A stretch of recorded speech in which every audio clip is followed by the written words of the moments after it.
19장 1절부터 11절까지입니다. 고린도전서 15장 1절부터 11절까지입니다.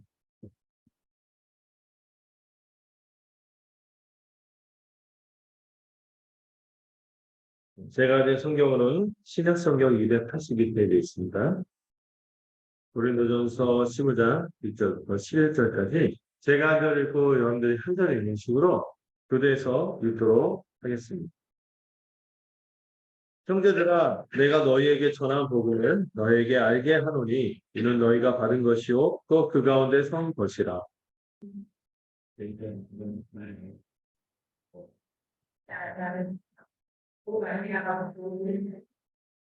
내가 받은 것을 먼저 너희에게 전하였느니 이는 성경대로 그리스도께서 우리 죄를 위하여 죽으시고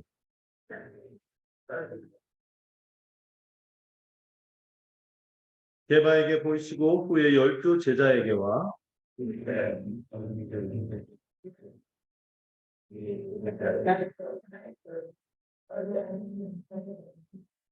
그 후에 야고보에게 보이셨으며 그 후에 모든 사도에게와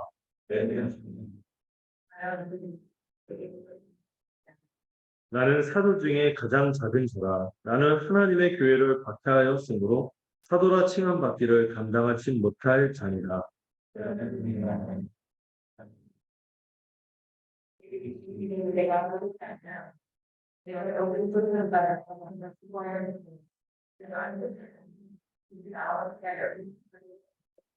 함께 읽겠습니다. 그러므로 그들이나 이같이 전파하매 너희도 이같이 믿었느니.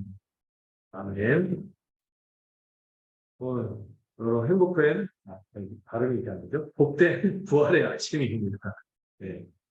네, 저만 얘기하면 좀 그러니까 제가 이 부활을 기뻐하는 말을 한국말만 하는 게 있고 영어로도 해야겠다. 영어로 아시죠? 해피 이스터. 우리 서로 보면서 앞뒤를 보면서 원래 좀처럼 이런 거 안 하는데 또 영어로 해피 이스터 하겠습니다. 한국말에다가 영어에다가 적어도 3개 국어를 했는데 중국말 할 수 있었는데 우리 중국말 잘하는 우리 결 부활을 어떻게 축하하는지 나중에 물어볼게요. 지금 낯설으니까 중국어를 되게 잘합니다. 중국어 이렇게 복된 날입니다. 오늘은 특별히 부활을 기뻐하고 소망하는 이 주일인데요. 사실 매일이 이걸 재현하는 매일이 브랜뉴 데이 이런 영어로 그런 표현도 있거든요. 매일매일이 새로운 날이고 우리가 주의 날이고 부활의 기쁨으로 살아갑니다. 우리 신앙의 선배들이 했던 말 중에 그런 말이 있잖아요.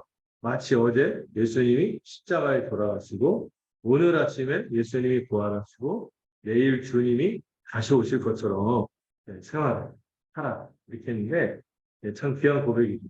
매일매일이 우리가 부활의 기쁨을 간직하고 데살로니가 전서에 그런 말씀이 있잖아요. 항상 기뻐할 수 있고 범사에 감사하고 쉬지 말고 우리의 또 연약함을 의뢰하고 채워주실 하나님을 기억하며 기도할 수 있으면 좋겠습니다.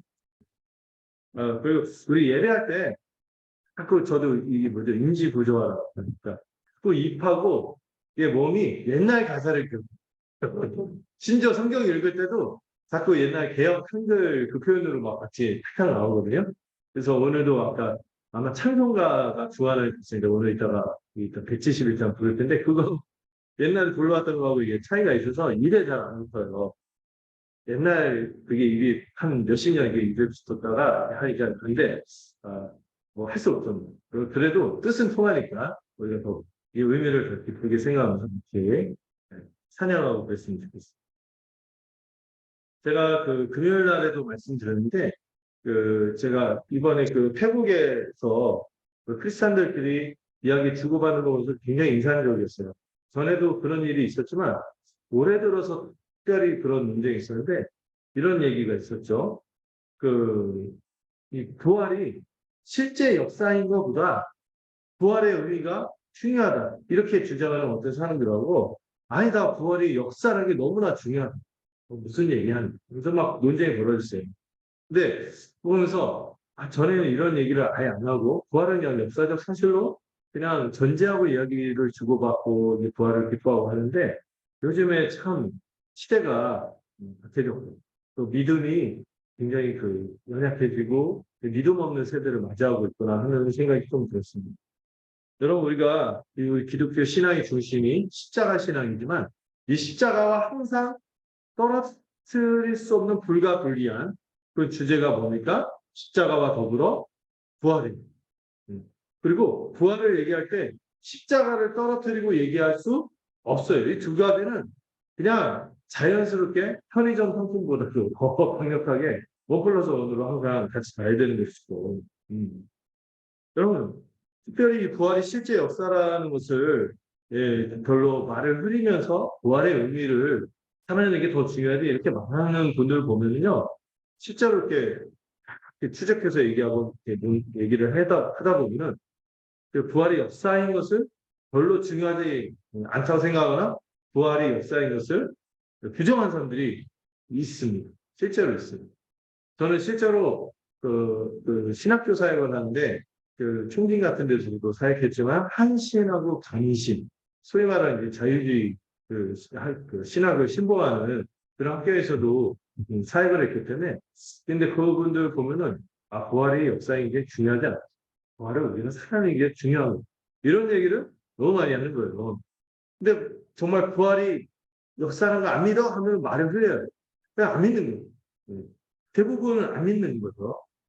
여러분, 이 부활이 역사적 사실이 아니라면요. 기독교는 존재할 수가 없고 의미도 없는 것입니다. 이 사실을 누구보다 바울은 잘 알기에 오늘 이 고린도전서 15장은 유명한 부활장입니다. 이 부활을 논증하고 부활이 역사적 사실인 것을 굉장히 강조합니다. 부활이 역사적 사실인 것과 더불어 이 부활이 예수님의 부활뿐만 아니라 우리의 부활이기도 하고 또 우리가 부활할 때 어떻게 부활한다고요? 몸으로 부활한다는 그 이야기를 15장 전체 큰 맥락에서 그 세 덩어리로 얘기하고 부활은 역사적 사실. 또 예수님만 부활하는 것이 아니라 우리도 부활하고 그리고 우리가 부활할 때 흐물흐물한 그런 무슨 영적인 부활에 머무는 게 아니라 영적으로 부활했다는 것도 대단한 건데 실제로 몸으로 부활할 것이라는 것을 이 새덩어리로 15장이 전체로 얘기하고 있죠. 제가 읽기는 15장 1절에서 11절까지 다루지만 뒤에 이 12절부터 군데군데 중요한 부분들을 살펴서 등성등성 중요한 부분만 체크하면서 오늘 바울이 부활에 대해서 얘기하는 것을 같이 묵상하고자 합니다. 이 오늘 시대도 그렇지만요. 혹시 이 부활이요. 여러분들 정말 성령의 은혜로 우리가 믿는 것이지 믿기 가장 힘든 성경의 주제들 중 하나가 부활입니다. 정말 부활은 믿기 힘든 거예요. 그래서인지 오늘날도 그렇지만은 오늘날도 막 그런데 그 당시에도 아주 이 부활이 없다고 이야기하는 초대교회 또 바울이 이 고린도전서를 쓸 때 고린도 교회 어떤 사람들이 부활이 없다, 부활이 지나갔다, 아이 부활은 없어 이런 얘기하는 사람들이 있었기 때문에 바울은 여기서 이 부활의 복음을 신해야 한다고 말하는 거죠. 그래서 첫 번째는 여러분 부활의 복음을 굳게 지키고 참되게 믿어야 한다고 바울은 권면하고 있습니다. 이 바울은 자신이 이 부활의 복음을 분명히 전했고 이 복음을 그들이 굳게 지켜왔고 또 받아서 믿었다는 사실을 얘기하면서 그 유명한 우리가 복음 배울 때 했던 표현이죠. 굳게 지키고 확대히 믿지 않아요. 그래야지 뭘 받을 수 있다고요? 구원을 받을 수 있다고 권면하고 있어요. 여러분 이 복음을요 일부만 받아들이지 않고 이 복음 전체를요 다 받아들여요. 우리가 적어도 사도신경에서 고백하는 이 내용들이 다 복음의 내용이에요. 이걸 다 믿고 실제임을 받아들여야지 구원이 있는 거예요. 이걸 떠나면 소망이 없는 거예요. 이걸 떠나면 구원이 없는 것이죠. 어떤 목사님이 그러죠. 이 부활의 역사인 것을 흐릿하게 고백하는 사람한테는 절대로 세례를 줄 수 없어요. 자기가 공개하면서 절대 그런 사람한테는 세례를 줄 수 없어요. 그런데 그 교회를 다니는데 명제적으로는 부활이 있다고 믿는데 실제로는 부활을 안 믿는 것 같은 이런 경우들이 있는 것이죠. 여러분 이 구원받지 못하는 믿음을 얘기할 때 이 부활의 복음에 대해서 우리가 어떤 태도를 가진가는 굉장히 중요해요. 첫 번째로 여러분 구원받지 못하는 경우가 있는데요. 예. 복음을 굳게 지키지 못하는 경우가 있다는 거죠. 이 부활의 복음으로 생생하게 살아가야 되는데 이게 그렇게 기쁘게 살아가다가 이게 우리 연약하잖아요. 막 시험에 드는 거죠. 극심한 어려움이 찾아와요. 아니면 어떤 갑자기 여기 어려울 때는 잘 버티는데 어떨 때 우리가 참 연약하고 또 때로는 뭐라고 해야 되나 참 꼬름하고 예, 이렇게 강원이는 거죠. 이 연약하고 이게 약간 우리가 조악하다. 예. 어쩌면 우리 어떤 자매가 즐겼을 때 항상하고 하는 생각이 드는 게 힘들 때는 잘 버텨놓고는 세상의 유혹, 좋아지고 환경이 좋아지거나 막 이렇게 하고 하면은 갑자기 어려울 때는 매달렸다가 좋아지니까 갑자기 부활해서 막 흐릿해지는 거예요. 여기가 더 싸우는 이런 마음이 들고 또 어느덧 유기적인 욕심에 막 흔들리기도 하고 어느 순간 복음의 은혜를 잊어버리고 시험에 드는 거예요. 여러분 어려움만 시험을 드는 것이 아니라 때로는 풍족하고 여유롭고 내 상황이 좋을 때 그때 찾아오는 시험이 더 위험할 수 있어요. 우리가 아직은 연약하고 이 본성적으로 이 연약하고 악한 게 있기 때문에 이 시험에 들기도 하는 것이죠. 또 어느 순간 마음이 높아지는 거예요. 교만에 대해서 점점 뭐에 대한 믿음이 흐려지는 거예요. 이 부활의 소망, 이 부활에 대한 믿음이 흐려지는 거예요. 여러분 조심하셔야 되고 근신하시고 정신 차려야 하는 거죠. 여러분 바울 엄하게 얘기합니다. 굳게 지키지 못하면 뭐가 없다고요? 소원이 없다고요. 이 문제는 여러분 이만저만 중요한 게 아니죠. 그냥 넘어갈 수 있는 게 아닌 것입니다. 또 하나 바울이 여기서 더 얘기하려는 것은 복음을 헛되게 믿는 경우가 있습니다. 어떻게 믿는 것입니까? 복음에 대한 지식이 부족할 수 있어요. 그리고 또 복음에 대한 지식이 아예 없다면은 그냥 교회 와서 이렇게 문화적으로 경험만 하지 실제로 복음은 모르는 거예요. 그러면은요 이건 큰일 나요. 이거는 교회의 책임이다. 교회는 헛되게 믿지 않도록 이 참된 복음을 정말 성실하게, 추적하게 저는 아주 또 얘기하고 또 얘기하고 바울이 늘 얘기하듯이 내가 이렇게 반복해서 얘기하는 것이 내게는 번거롭지 않고 수고롭지 않고 너희에게는 안전하고 왜? 저도 그렇고요. 바울도 그렇고 저 바울이 동급이라는 얘기 아니에요. 네. 그 같은 마음을 갖고 있는 지점이 뭐냐면 여러분들 중에 누구도 복음을 제대로 못 들어서 구원 못 받으면 누구 책임이에요? 제 책임이거든요. 그래서 저는 여러분들이 좋아하든 싫어하든 상관없어요. 복음을 전해야 돼요. 나중에 주님이 저한테 값을 물을 거고. 그게 두려워. 여러분들도 이미 복음을 알고 있다면 이 복음을 알고 있는데도 전하지 않는 것에 대한 부담감이 있어요. 그 핏값을 고스란히 우리가 책임져요. 너 왜 알고 있었는데 전할 수 있었는데 전하잖아. 이런 얘기를 들을 수 있는 거예요. 여러분 그래서 이 부활이 정말 확실하다는 것을 여러분들 이 부활이 확실하다는 것만큼 여러분들이 다 설명할 수 있으면 좋겠고 여러분들 그 복음의 기초나 이런 데서도 배운 게 있죠. 이것을 잘 논증하고 설명할 수 있으면 좋겠다는 생각도 듭니다. 여러분 이 흑대의 복음을 믿는 경우 중에서 가장 오늘 본문에서 바울이 집중해서 얘기하는 거 보면 부활이 역사적 사실인 것을 부정합니다. 이게 가장 흑된 믿음입니다. 어떤 분들은 부활이 없어서 상관없어. 어차피 여기 사람들 관계 잘 누리고 적당히 이게 막 이렇게 좋은 사람들하고 그냥 적당히 교제하고 이렇게 살면 되는 거지. 이렇게 생각하고 이 부활에 이 다음 세상이 있다는 거예요. 다음 세상이 있고 지금의 삶이 전부가 아니라 반드시 이 삶이 평가받을 것이며 심판받을 것이며 그 이후의 삶이 지금의 삶과 연결되어 있어서 우리의 지금의 삶에 우리의 태도가 다음의 삶에도 바로 연결된다는 지점을 이해하지 못한다면요, 우리의 이상이 될 수 있습니다. 여러분, 이 부활의 복음을 안 믿는다는 것은 헛됩니다.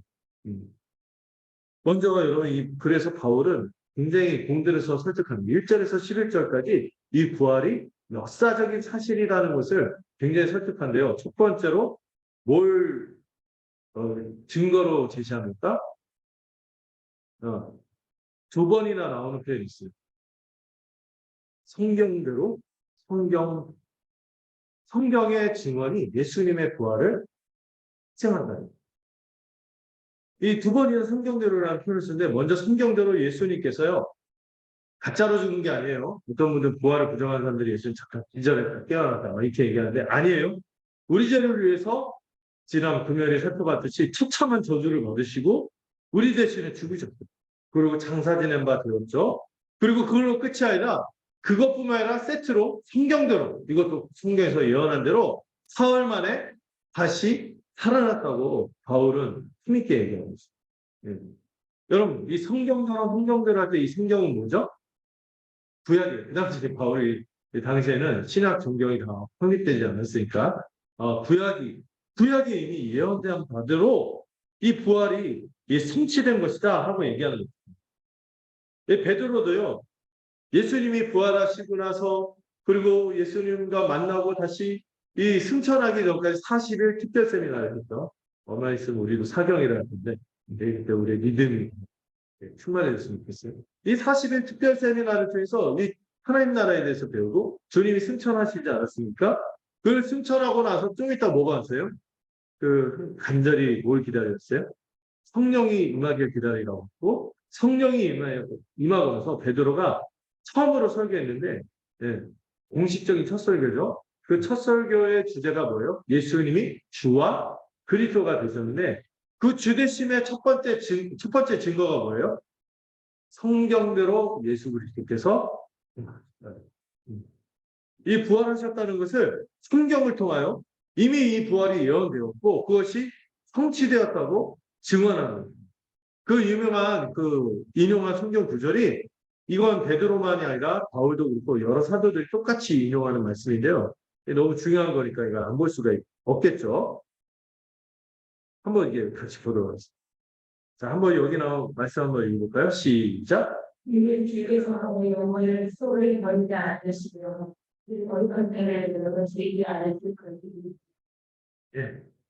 이런 오실 메시아에 대해서 얘기하면서 그 영혼을 수월에 버리지 않고 거룩한 자를 멸망시키지 않을 것이다. 이 말씀이 부활을 예언한 것이고 그것이 이 거룩한 자인 그리스도의 부활로 성취되었다. 이렇게 해석을 하는데요. 이게 바로 시편 16편 10절의 말씀입니다. 이걸 곳곳에서 되게 중요한 말씀으로 인용하는 거죠. 이 시편은 다윗이 썼는데요. 다윗이 자기에 대해서 말한 게 아닙니다. 주의 거룩한 자라고 하면서 오실 메시아를 주라고 부르면서 또 그의 부활을 예언한 것으로 받아들였다. 이렇게 해석한 거죠. 또 하나의 말씀이 있습니다. 이 바울이 이 사도행전을 보면은 그 비시디아 안디옥인가요? 거기서 이제 설교를 하는데 그 설교에서도 똑같이 예수님의 부활이 성경에서 예언된 것이 성취된 거다. 이 말씀을 인용하고 있습니다. 이사야서 55장 3절입니다. 한번 읽어볼까요? 시작. 너희 귀를 들고 내게 나아오느라 이라는 너희의 우리 산들은 내가 너희들을 위하여 영원한 관계를 맺지 다윗의 경우는 딴 확실한 너희입니다. 여러분 다윗에게 어떤 언약이 약속됐어요? 영원한 언약이 약속이 됐어요. 근데 다윗의 영원한 언약이 다윗의 왕조가 영원할 거라는 건가요? 아니죠. 다윗의 왕조는 망했어요. 그리고 다윗이 여기 보면 영원히 살리다 또 앞에서 다윗이 주의 거룩한 자로 썩음을 당하지 않게 할 것이다 하는데 다윗은 어때요? 지금 무덤에 묻혀 있어요. 베드로에서 그 얘기를 하거든요. 다윗은 무덤에 묻혀 있다. 그럼 그 말씀은 누구를 향한 거냐?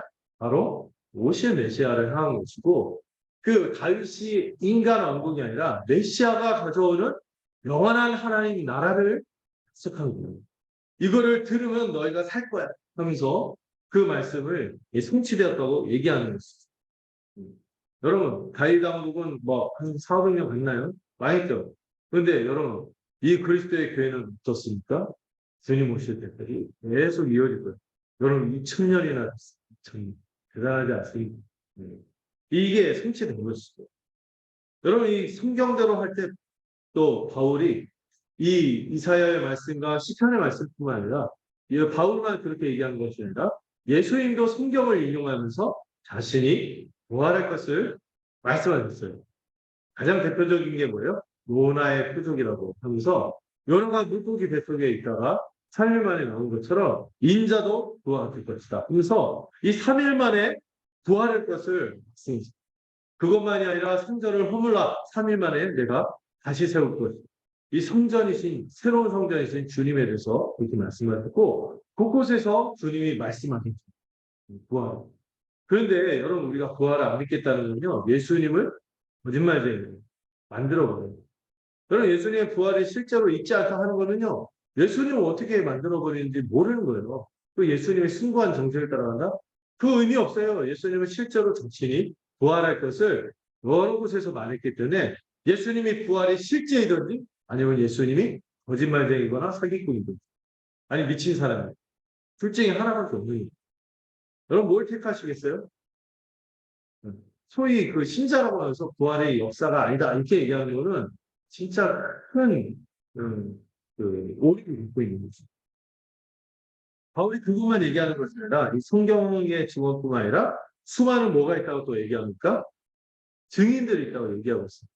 이 증인들의 목록을 볼까요? 이 세 번이나 배신한 누구? 데바. 데바가 누굽니까? 데바란 아니죠. 수바의 혁명가도 아니고 데바. 데바가 그 바위 베드로한테 쓰겠네. 베드로죠. 이 베드로에게 보이셨어요. 먼저 베드로를 제시한 것도 의미가 있어요. 베드로가 원래 예수님 십자가에서 죽으셨을 때 어떻게 했습니까? 세 번이나 배신한 변절자.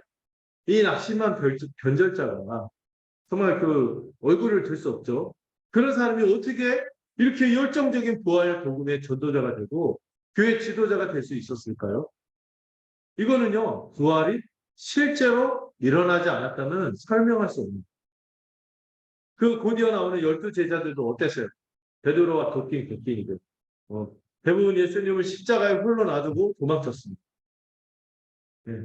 그리고요, 이 12명이나 이 예수님의 부활을 봤다는 것도 좀 대단한 거죠. 그들이 막 부활을 소망하고 이런 게 아니라 낙심하고 다 도망간 상태에서 이렇게 막 전향적인 태도가 한 명도 예의 없이 됐다는 거는 이건 대단한 거예요. 베드로 한 사람만 봤다면은 네 안에서 착각한 건가? 이렇게 생각할 수 있는데 다른 제자들도 똑같이 정말 비루하게 자기 목숨을 걱정하고 도망간 사람들이 어떻게 모두 이렇게 돌이키고 그렇게 놀랍게 살아갈 수 있을까? 이들도 모두 예수님의 부활을 실제로 경험하지 않았다면은 이렇게 할 수가 없는 거죠. 거기다가 베드로가 중심적으로 더 얘기하죠. 더 확실한 수많은 증인들이 있죠. 몇 명이나 예를 들어요.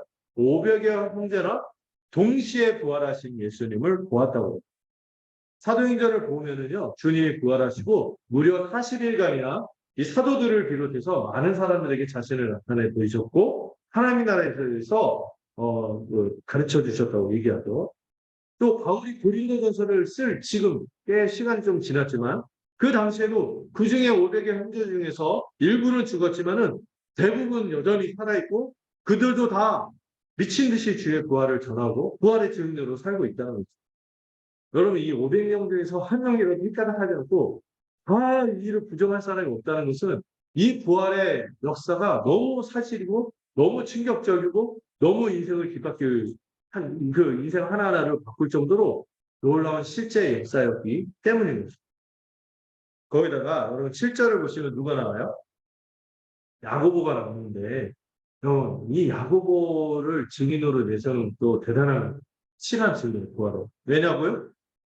이 야고보가 누굽니까? 제자 야고보는 아니고요. 예수님의 친동생 야고보입니다. 예수님의 공생애 동안 이 가족들이 예수님 동생들을 어떻게 했어요? 마리아도 마찬가지였어요. 유대교가 막 출교하겠다고 하고 여러 압박을 하고 막 이런 분위기를 그러고 또 이 예수님이 너무 사람으로 사셨기 때문에 갑자기 메시아로 활동하니까 이해하지 못하고 받아들이지 못했어요. 그래서 어떻게 했어요? 미쳤다. 귀신이 들렸다고 생각하고 잡으러 다녔어요. 그런 가족의 일원이 야고보인데요. 그랬던 야고보. 여러분 가족이 더 도움이 안 될 때가 어차피 내가 뭔가 하려고 하는데 내가 너 잘 알아. 무슨 이렇게 막 그러는데 그럴 만한 야고보가 어떻게 됐어요? 완전히 전향했어요. 완전히 예수님의 제자가 되었고요. 나중에 심지어 사도행전을 보면은 사도행전 15장에 보면은 초대 총회가 열리는 믿는 신자들의 총회가 열리는데 예루살렘에서 그 총회장이 누구였습니까? 야고보였어요. 그래서 야, 핏줄이 무섭구나. 이런 생각을 하면 안 되죠. 그만큼 이 부활이 강력하게 역사해서 예수님을 미쳤다고 생각하고 반대했던 가족이 됐던 게 더 대단해요. 어떤 사람도 더 가족이 더 도움이 안 되고 막 그러잖아요. 정치 후보로 막 그럴 때도 있는데 어쨌든 뭐 그런 사람이 된 거예요. 거기다가 이 사람이요. 이 사람이라고 하는데요. 이 야고보님께서 나중에 뭐까지 쓰십니까? 야고보서 줬어요. 얼마나 교회에 큰 유익을 줬는지 몰라요. 많은 유익을 끼치는 말씀의 사람이 되었을 뿐만 아니라 야고보는 어떤 사람이었습니까? 별명이 있죠. 무슨 무릎? 낙타무릎. 낙타무릎. 하도 기도를 많이 해갖고 그 무릎이 굽어져서 관절염이 걸리네요. 그 무릎이 터갖고 하도 기도를 이게 할 정도로 이 기도에서 너무나 기도의 힘으로 이 기도의 사람으로 이 경건에 본이 된 말씀의 사람이자 기도의 사람이 된 사람이 야고보인데 그 사람이 원래 어땠어요? 어땠는지 생각하면요. 그거는 예수님을 정말 실제로 부활하신 예수님을 만나지 않고서는 이거 설명할 수 없는 설명. 그래서 이 바울이 야고보를 예를 들면요 대단한 거, 대단하신 거죠. 근데 가장 놀라운 변화가 누굽니까? 바울 아니겠습니까? 바울. 바울은요, 예, 자신의 변화를 생각하고 지금 사도로서 있지만은 자신에 대해서 뭐라고 그러죠? 만삭되지 못한. 그러니까 10달을 못 채우고, 10달이 아니죠. 9달이죠. 9달을 채우지 못하고 태어난 저 사람 같은. 이렇게 얘기해요. 자기는 미수가 이 덜된 사람에게, 이 덜된 자신에게 누가 나타나셨다고? 부활하신 예수님이 나타나셨다고 고백해요. 그리고 자신이 정말 사도 중에서 가장 작은 자라고 고백합니다. 여러분, 바울이 겸손하기 위해서 이런 용어를 쓰는 것일 수도 있지만 실제로 바울은 그렇게 자신을 여겼어요. 왜 그렇습니까? 바울은 이전에 어떤 사람이었어요? 하나님의 교회. 여러분, 그냥 교회가 아니죠. 하나님의 교회를 개했거든요. 유대교의 가장 앞장선 신봉자로서 가장 열성군자로서 미친 듯이 유대교를 신봉하고 그 유대교를 신봉하는 길 중에 하나가 뭐예요? 지금 과격한 이슬람 단체가 그랬듯이 막 지하들을 벌이잖아요. 그것처럼 이 예수 믿는 것들을 다 잡아주게 하고 그 길을 앞장섰던 사람이 이 바울이죠. 근데 그 바울이요. 이제 그 유대교를 버리고 이 교회를 뭐라고 표현해요? 하나님의 교회라고. 이 하나님의 교회를 자신이 박해했다. 내가 이전에 주님을 몰랐다. 이렇게 고백하는 거죠. 이전에 주님을 내가 몰라? 영광의 주님을 비방했다. 이런 찬양도 있듯이 바울은 이게 마음에 늘 빚진 마음이 있는 거죠. 예수님과 교회를 심하게 그토록 중요하고 심지어 이 교회에 존경받는 일꾼이요 가장 큰 일꾼이었다. 정말 인상적인 일꾼이었던 누구? 스데반 집사가 죽을 때 그 돌 팔매형을 하잖아요. 그 돌 팔매형을 할 때 그 집행 책임자가 옷을 입거든요. 그 바울이 그때 옷을 막 가져갔다. 이런 표현이 나오는데 항상 돌팔매형을 할 때 사람들이 돌팔매 쉽게 할 수 있도록 옷을 맡아 두는 사람이 그 집행 책임자. 그러니까 스데반을 죽음으로 몰아간 처형 집행자가 누구였어요? 책임자가 바울이었다는 거예요. 이걸 생각하면요 늘 빚진 마음이 있을 수밖에 없는. 정말 나는 좀 자격이 없어. 그런데 놀랍게 이런 사람한테 주님이 만나주셨고 그를 뭐로 삼아주셨어요? 사도로 임명해서 여러분 그런 과거를 갖고 있는데 교회에서 그렇게 받아들여져서 원수잖아요. 그런데 그 교회가 그런 사람을 받아들여. 부활하신 주님께. 교회가 그를 받았고요. 그도 이 부활하신 주님을 만났기 때문에 그렇게 교회로 영광스러운 일꾼으로 살았다는 거 이것 자체가 얼마나 놀라운 증거예요. 감히 사도로 불리울 자격이 없었던 자신에게 이런 은혜가 임했다고 바울이 고백합니다. 그리고 그는 그 부활의 능력으로 살아가고. 그러나 이 바울이 사도된 것은 이 자격 없는 자에게 거저주시는 하나님의 은혜였음을 기억하기 때문에 바울은 정말 자신은 조사나 미수가 사도 중에 가장 마지막 정말 뭐라 할 수 없는 사람이 이렇게 말할 수밖에 없죠. 그에게 임한 은혜가요 정말 헛되지 않았어요. 이 부활 생명의 은혜가 헛되지 않아서 그는 변화되었을 뿐만 아니라 누구보다도 많은 수고를 했어요.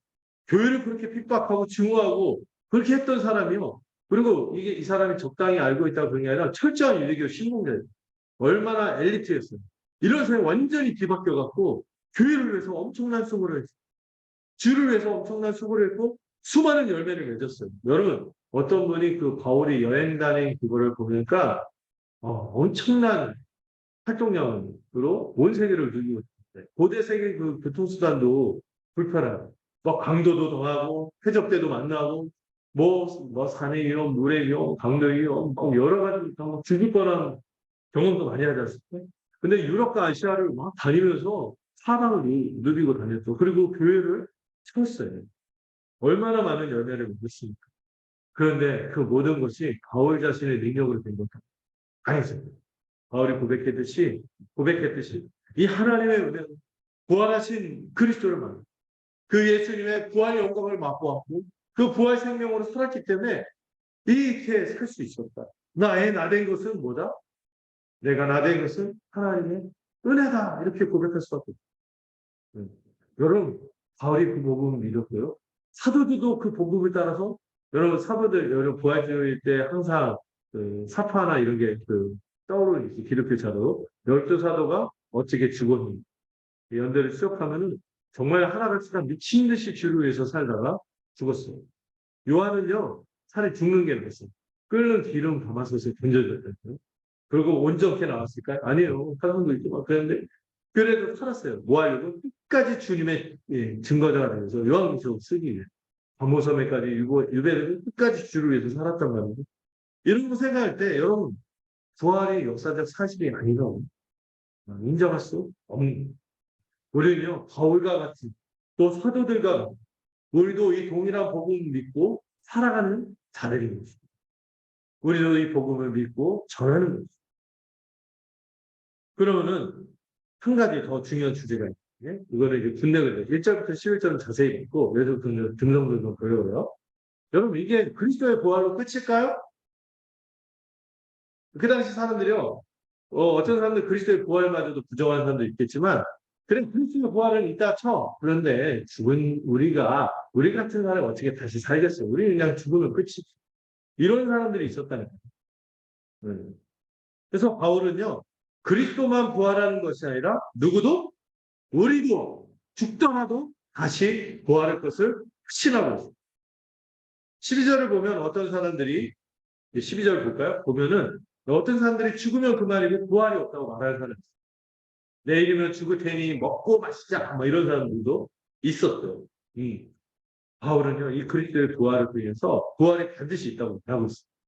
부활이 없다면은 복음도 의미가 없고 이를 믿는 것도 의미가 없고 복음을 전하는 모든 사람은 다 뭐가 돼요? 거짓말쟁이가 된다는 거예요. 게다가 복음을 믿고 살다가 죽은 사람들 있죠. 먼저 죽은 사람. 복음을 믿고 살다가 죽었는데 그냥 죽었을까요?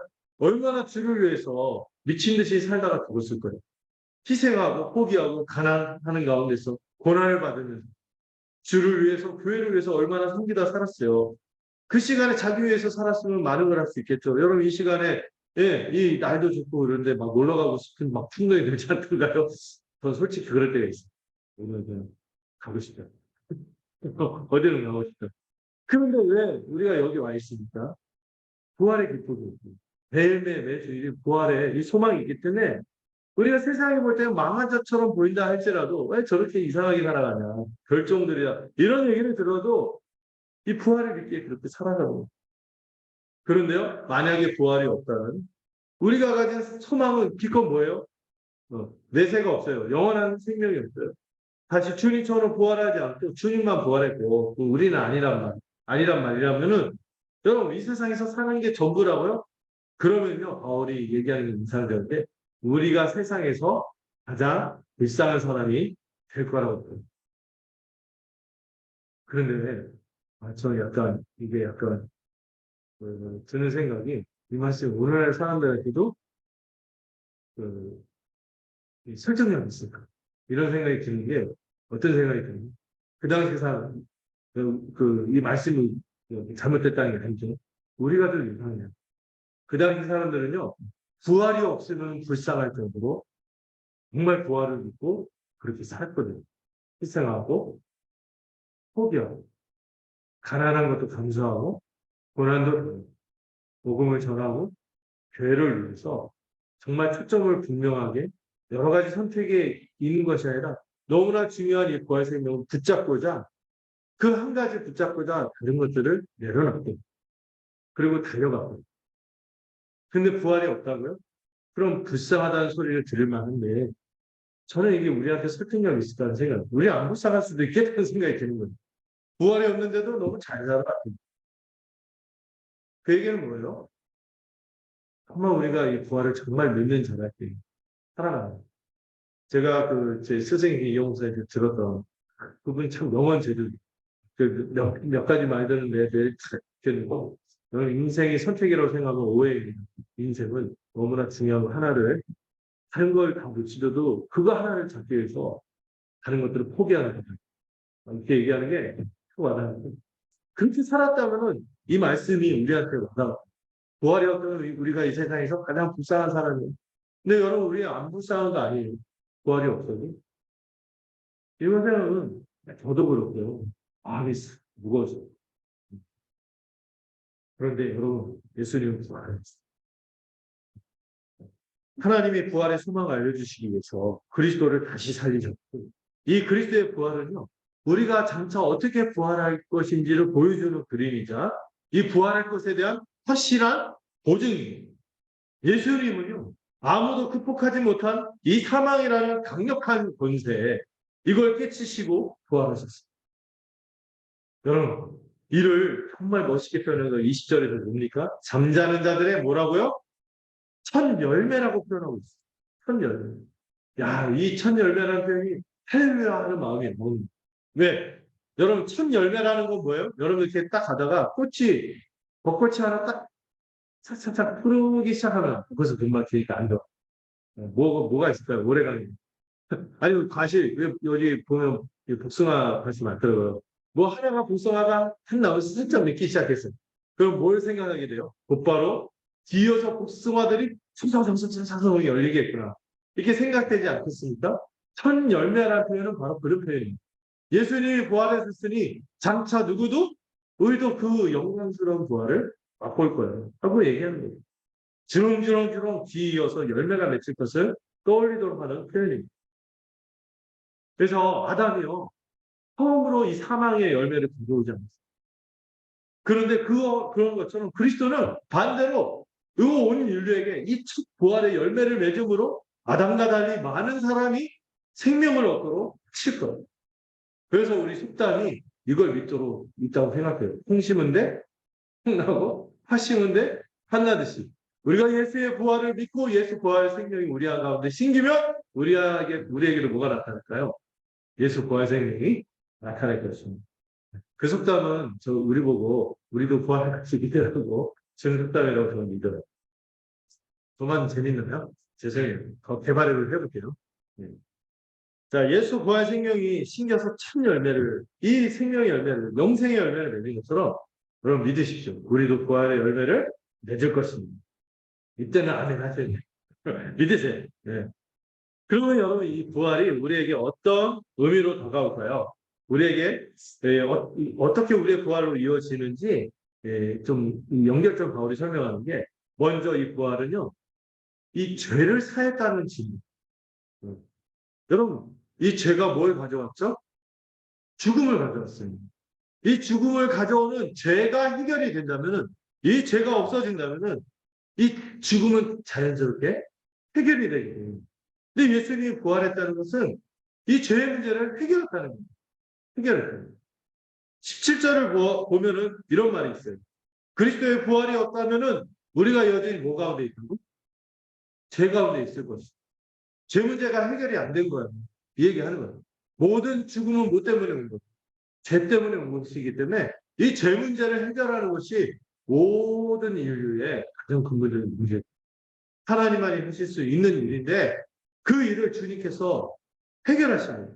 만약에 그리스도가 부활하지 못했다면 뭐를 해결 못한 거예요? 죽음을 해결 못한 거예요. 죽음을 극복하지 못한 거죠. 여러분 죽음은 이 죄의 대가를 치르는 거잖아요. 근데 예수님이 만약에 이 죽음을 극복 못했다면 어떤 결론이 나오는지 아세요? 예수님은 예수님에 대한 신분도 의심하게 됩니다. 예수님이 죄인이었구나. 자기 죄를 죽었네. 죄 문제 해결을 못하고 그냥 죽었네. 이렇게 됩니다.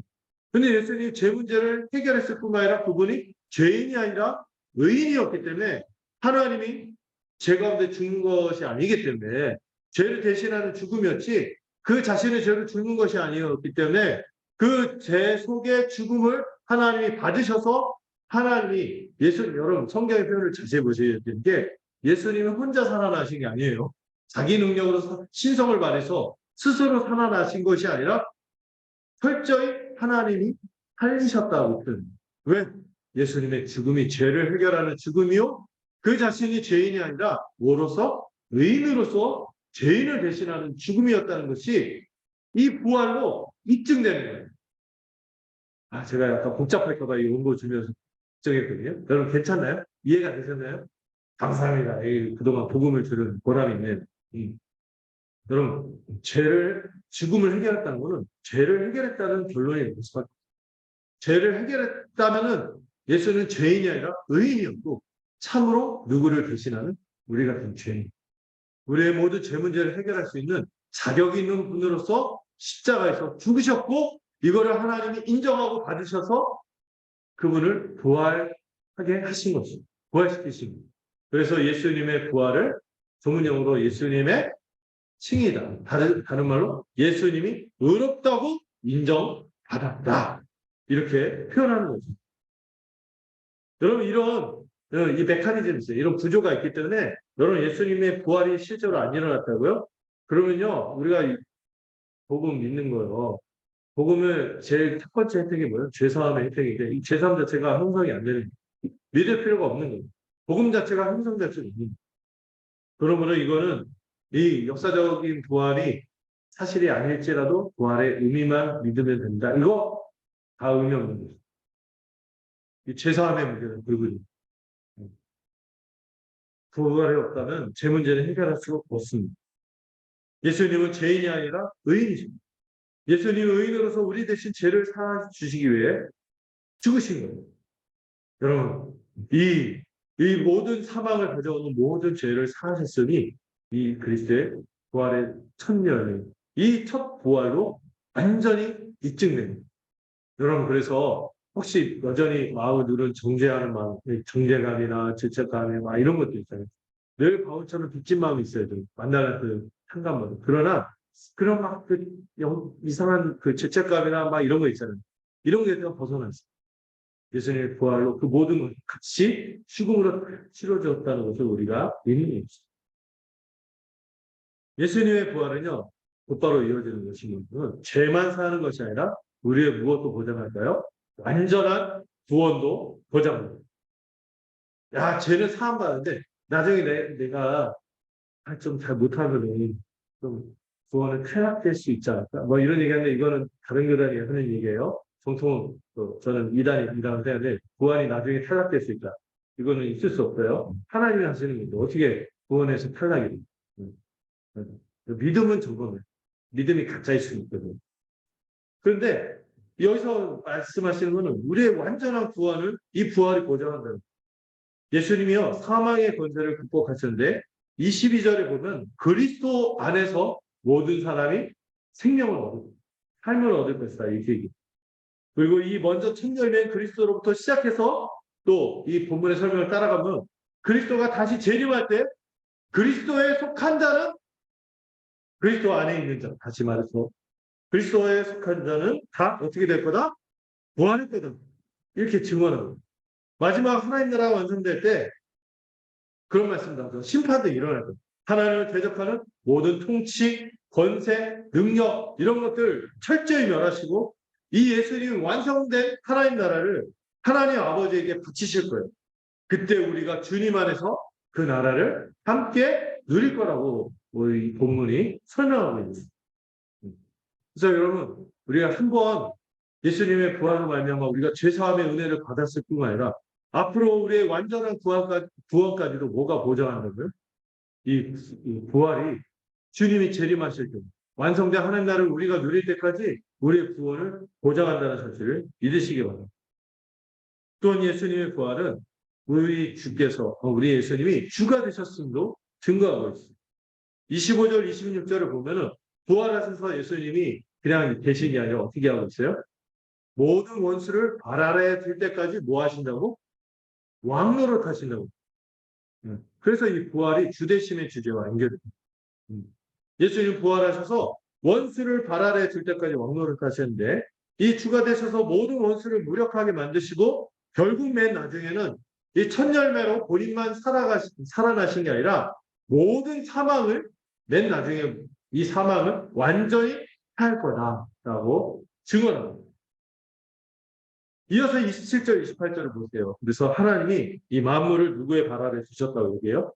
이 가장 강력한 사망의 권세를 굴복하시는 분이니 당연히 모든 만물이 주의 발 아래 있을 수밖에 없습니다.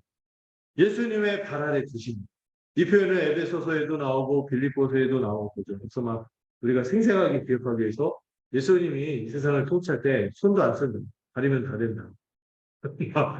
이렇게 얘기했는데 이 만물을 그에게 복종하셨다는 표현을 계속해서 반복해서 강조하고 있어요.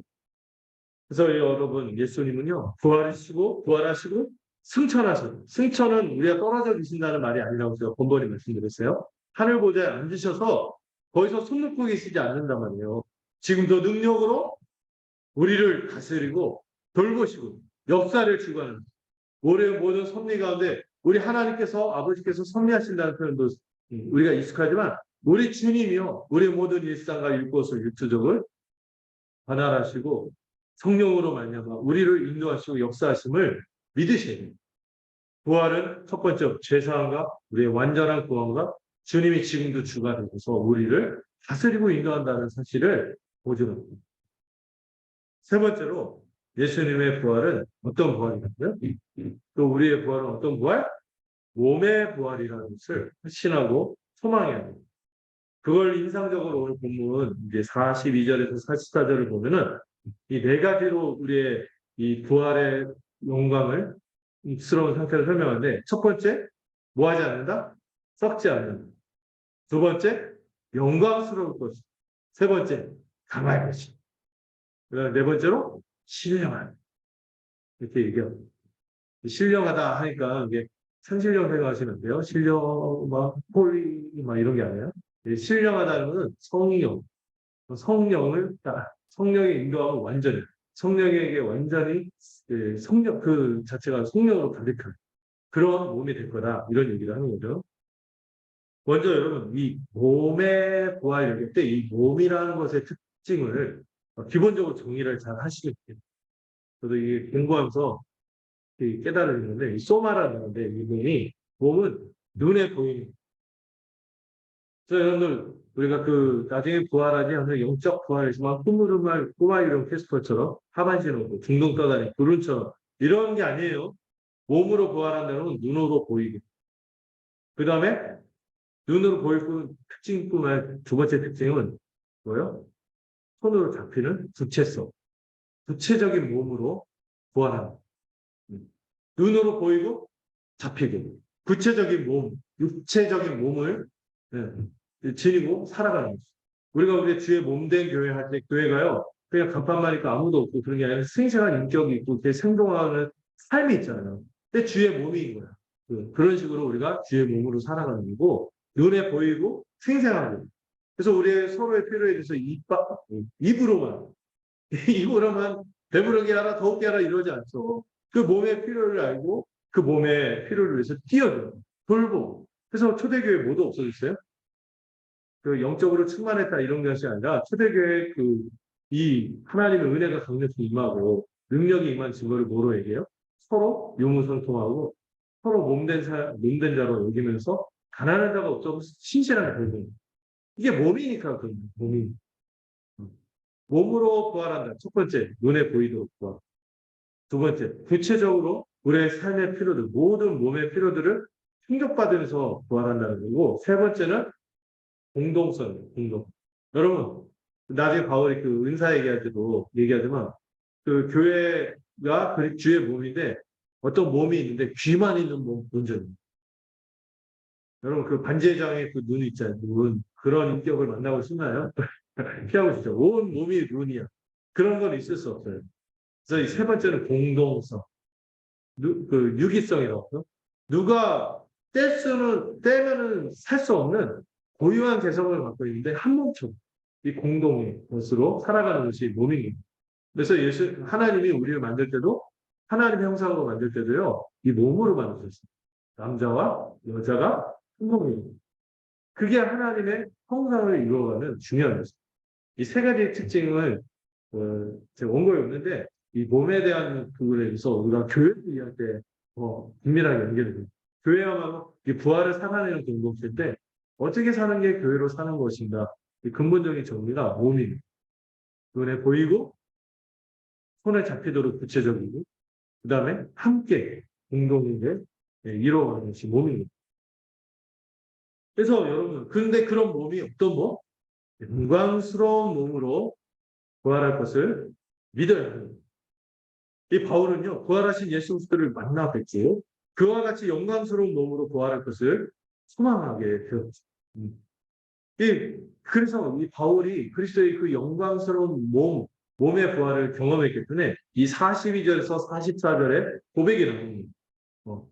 여러분, 예수님의 몸이 어떤 몸이에요? 이제 썩을 몸이 아니라 썩지 않은 몸으로 다시 향하는 거죠. 제가 나이가 50이 넘으니까요, 썩지 않는 몸. 이게 확 와닿더라고요. 여러분, 이렇게 귀하게 다가오는 거였어요. 우리 몸이 이게 썩지 않는다. 우리 중에 어떤 분은 노안이 오고, 전에 커피를 벌컥벌컥 마셔도 끄떡하는데, 이제 막 한 잔도 못 마시고, 그 귀하고. 그러지 않습니까? 그리고 특별한 게 뭐냐면, 50 이상의 우리가 사람들이 가져야 할 에티켓 중에 하나가 몸을 자주 씻어야 됩니다. 뭘 신경 써야 되냐? 채취를 신경 써야 돼요. 자기도 모르게 냄새가 나요. 저도 몰랐는데 아내도 그렇고 밖에 하면은 이렇게 옷을 자주 빨아야 돼요. 아침 저녁으로 씻지 않으면은 이게 막 올라와. 이게 썩는 거죠. 우리가 다 같은 처제. 지금 20대들 괜찮을 것 같죠? 예, 한 20년만 지나고. 막, 자주 씻고 신경 써야 돼요. 그래서, 50 이상에 있는 분들은, 이게 막 향수 같은 거 좀 뿌리고 그러잖아요. 이게 안 되는 거예요, 이게. 다행히 한국 사람들은 배우들한테가 필요 없는 그런 체질이래잖아요. 하나님, 그럼에도 불구하고 이 채취를 어쩔 수 없어요. 이 냄새가 막 나죠. 그래서 막 아이들이 갑자기 할아버지 냄새나 할머니 냄새나 막 이러는 거, 철이 없어 이러는데, 그냥 인생이 참 이렇게 썩어가는구나 생각은 성글프거든요. 그렇지만 여러분 소망이 있습니다. 그런 몸이 이제는 더 이상 썩지 않는다니까요. 예, 예. 여러분 우리 피부도 썩어가죠. 썩는다 표현이니까. 예. 그 흉흉한 피부가, 탄력이 좋던 피부가 주름이 생기고 기미와 저도 같은 지저시라고 좀 생기고 검버섯 생기고 막 그래요. 아무리 우리가 안티 에이징 하면서 뭐 처바른다 해도 안 돼.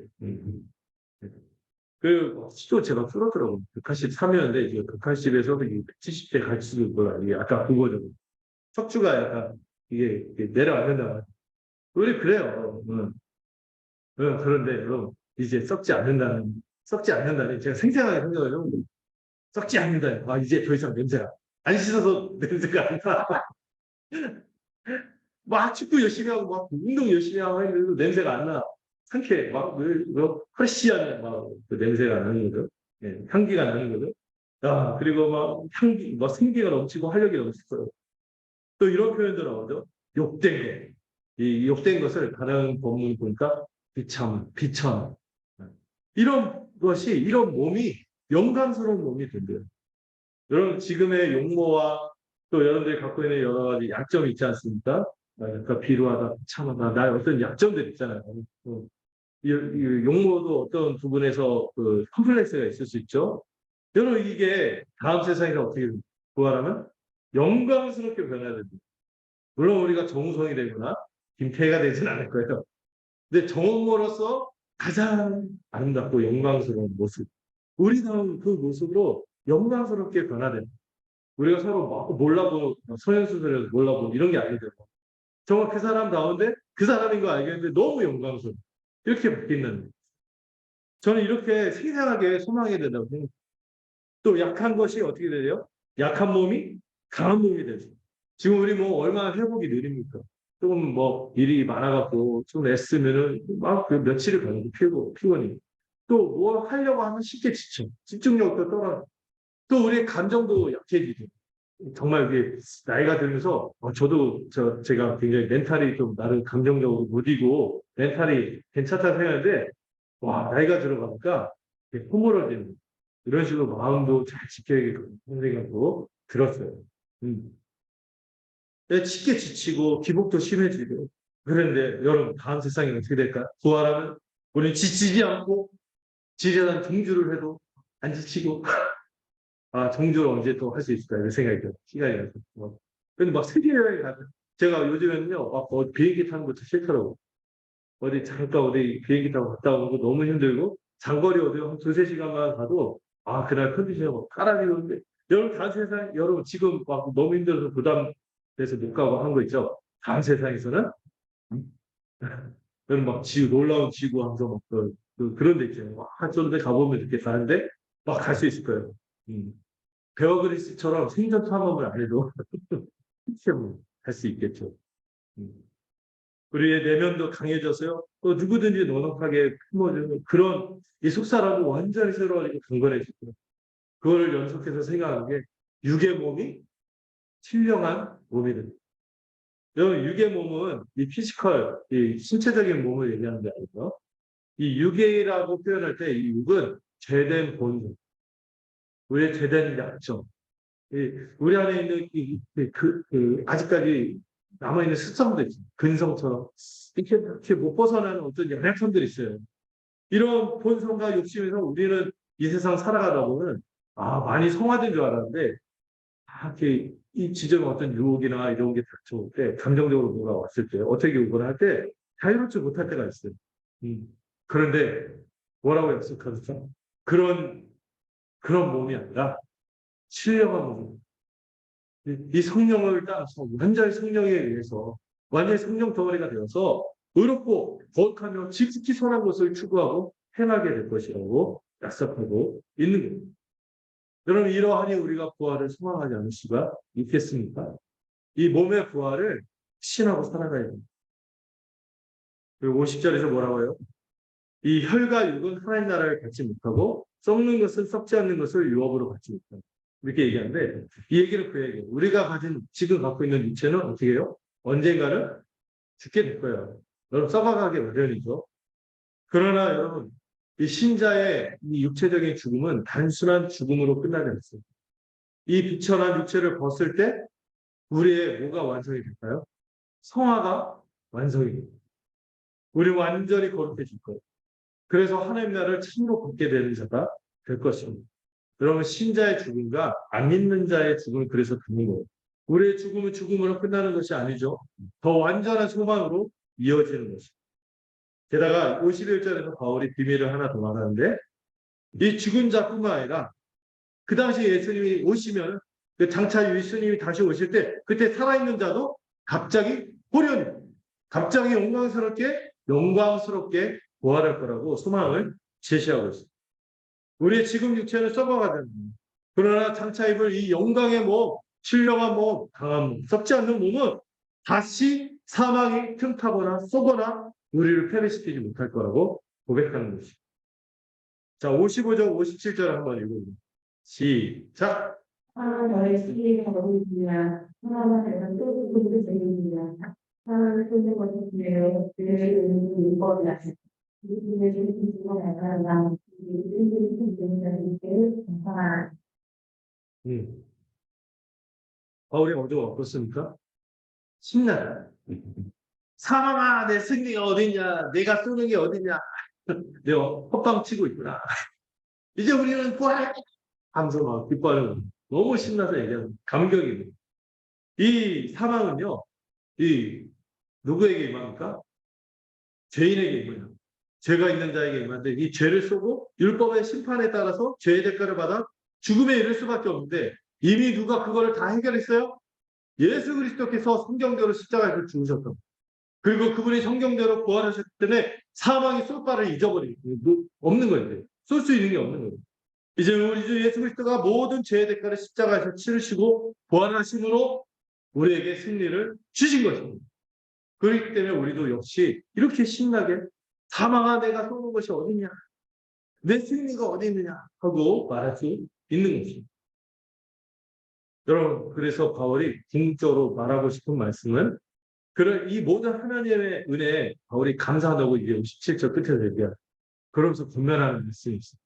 58절도 함께 이거는 좀 힘주어서 같이 읽어보도록 하겠습니다. 시작! 그러므로 사람들아 경신하며 흠들리지 말고 생각하는 그들에게 모두 힘쓰는 자들이라 이들은 멸치고가 많으면 흠들리지 않는 그들 같습니다.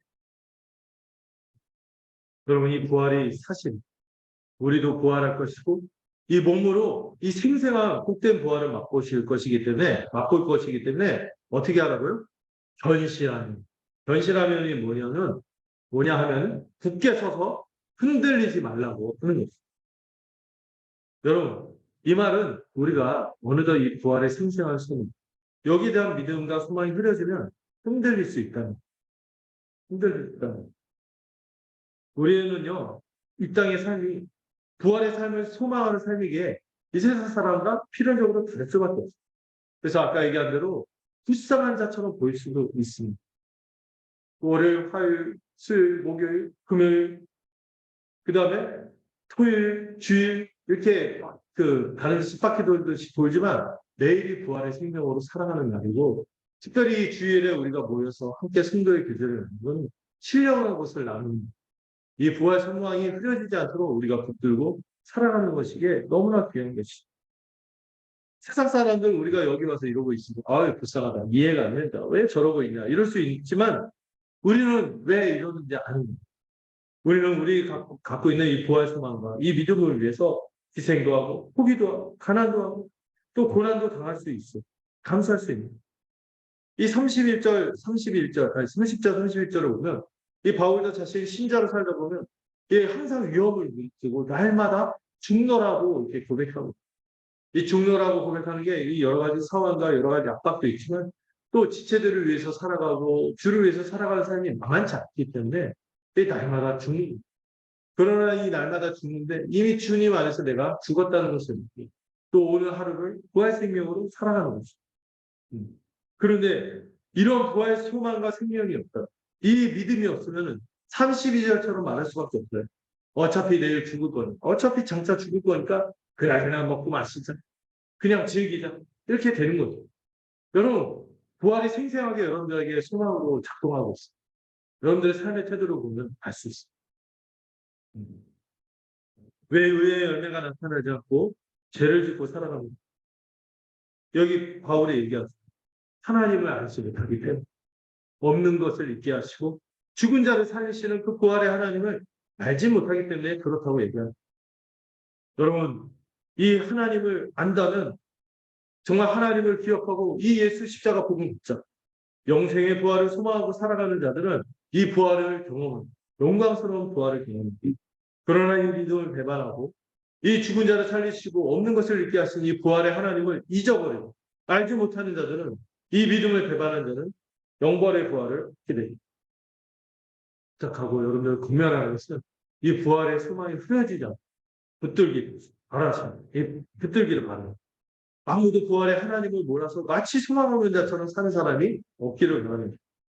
그렇기 때문에 바울이 58절에 이렇게 공면하니 항상 주의 일에 공부 힘쓰는 자들이 왜? 우리의 수고 이 소망으로 말미암아 주 안에서 헛되지 않은 줄 알기 때문입니다. 여러분 우리 이 부활 주일을 원래 제가 절기 이렇게 잘 안 해요. 매 모든 주일이 절기가 통합이 됐기 때문에. 그런데 이 부활 주일만큼은 다시 붙잡아야겠다는 생각입니다. 우리 자꾸 얘기 안 하면 잊어버립니다. 우리 수고가 주 안에서 헛되지 않다는 것을 기억하시기 혹시 우리 안에 부활의 소망이 식어졌다면 그래서 우리의 삶이 역시 그 은혜가 식어진 모습이 나타난다면 오늘 이 바울의 권면을 통해서 다시 힘내고 주일에 힘쓰시기를 바랍니다. 이제 우리는요 자기를 위해서 사는 삶은 이제 없어요. 우리가 이제 신령한 몸이 되었습니다. 영광스러운 몸이 되어서 살아갈 다음 세상의 삶이 있기 때문에 이 땅에서의 삶은 나를 위해서 살아가는 삶이 아니라 주의 일을 위해서 살아가는 삶입니다. 그렇다면 주의 일이 뭡니까? 첫 번째로 우리 주 예수 그리스도를 아는 것. 하나님의 일이 뭐였어요? 하나님의 아들을 아는 것입니다. 우리 주 예수 그리스도를 더욱 알아요. 그리고 또 주의 일이 뭡니까? 이 주의 몸인데 몸으로 존재하는 모든 지체들과 더불어 같이 한 몸으로 복되게 그들을 섬기며 살아가는 것이죠. 이게 주의 일이에요. 이런 면에서 우리가 마음이 나눠지지 않는 거예요. 주의 몸된 교회를 세우는데 우리 주님을 알아갈 뿐만 아니라 주의 몸된 교회를 세우는데 우리가 낙심하지만 우리 은혜가 식어지지 않도록 하고 힘을 쓰셔야 하는 것입니다. 그래서 여러분 부활을 살아내는 가장 중요한 길은 주의 몸된 교회 우리가 이 하나됨 이미 하나 되었죠. 한 몸이죠. 이 하나됨을 어떻게 여러분 혹시 잊어버렸나요? 스푸다든 했어요. 하나됨을 힘써 지키는 것이 이 부활의 아침을 맞으며 이 부활의 길이는 복된 삶인 것을 믿습니다. 말씀을 맺을게요. 여러분 부활의 이 믿음을 굳게 지키고 확신하시기 이 믿음과 소망으로 변화된 사람이 많나요? 이 부활의 증거만큼 확실하게 여러분들에게 복음을 믿고 거듭난 증거가 여러분들의 삶 속에 있으니까 바울은 부활 생명으로 날마다 살아간다고 고백하고 있습니다. 그 생명의 열매, 부활 변화의 열매가 나타나는 우리 모두가 되기를 또한 주님의 부활이 우리의 부활이기도 하다는 소망을 갖고 있으니까 죄를 사함받을 뿐만 아니라 완전한 구원을 받기까지 우리 주님이 이전 지금까지 또한 앞으로도 끊임없이 우리를 다스리고 이끄신다는 소망으로 살아가는 여러분들이 되시기 바랍니다. 또 우리는 장차 영광스럽고 생생한 몸으로 살아가는 이 몸의 부활을 믿는 자는 지금 몸된 교회를 위해서 몸으로 주의 일에 헌신한 자로 살아가게 되는 것입니다. 우리가 지금 지체를 위해서 선한 일을 하는 것은 여러분 영생을 심는 일입니다. 영생을 심는 일. 지금 우리의 삶과 수고와 때론 고민이 되고 몸부림치고 하는 것들이 다 의미가 있다는 것입니다. 이 모든 것이요 천국의 재료가 될 거예요. 우리가 거할 그 영광스러운 처소의 벽돌 하나하나를 쌓는 일인 것입니다. 그래서 여러분들 우리가 서로 지체에게 대하는 것이 우리 주를 대하는 것으로 여기십시오. 우리가 몸이라고 얘기할 때 주님으로 대하는 그래서 지체에게 혹시 함부로 한다면 여러분 주님을 드립니다. 그리고 지체에게 선하게 대하고 있으니까 주님의 이 축복스러운 약속을 기억하십시오. 결단코 그 상을 잃지 않을 것이다라고 격려하는 주님의 말씀을 기억하며 이 부활을 누릴 수 있는 우리 모두가 되기를 소망합니다. 기도하겠습니다. 하나님 아버지, 우리 모두 이 부활의 기쁨으로 살아가기를 소망합니다. 바울이 경험한 것처럼 우리도 역시 이 부활의 은혜를 경험하여 이 혁신적인 이 변화의 열매가 나타나기를 소망합니다. 그 생명과 이 변화의 열매로 말미암아 복되게 살아가기를 주님 소망합니다. 또한 주님의 부활이 우리의 부활인 것을 기억하고 살아가고 우리가 이미 제사함을 받고 또 장차 완전한 구원을 받기까지 주님이 생생하게 지금도 우리의 주가 되셔서 다스린다는 것을 믿고 살아가도록 붙들어 주시옵소서. 우리가 장차 누릴 소망이 흐려지지 않도록 우리를 붙들어 주시옵소서. 우리가 장차 영광스럽고 생생한 몸으로 살아갈 것을 생각하며 이 땅의 삶을 나그네로 여기고 우리 자신을 위해서 살아가는 것이 아니라 주의 몸된 교회를 위해서 살며 우리 주 예수 부활 생명을 더 알아가는 것에 열심을 낼 수 있는 우리 모든 지체들이 되도록 축복하여 주시옵소서. 예수님의 이름으로 기도드렸습니다. 우리 함께 찬송가 171장 읽겠습니다.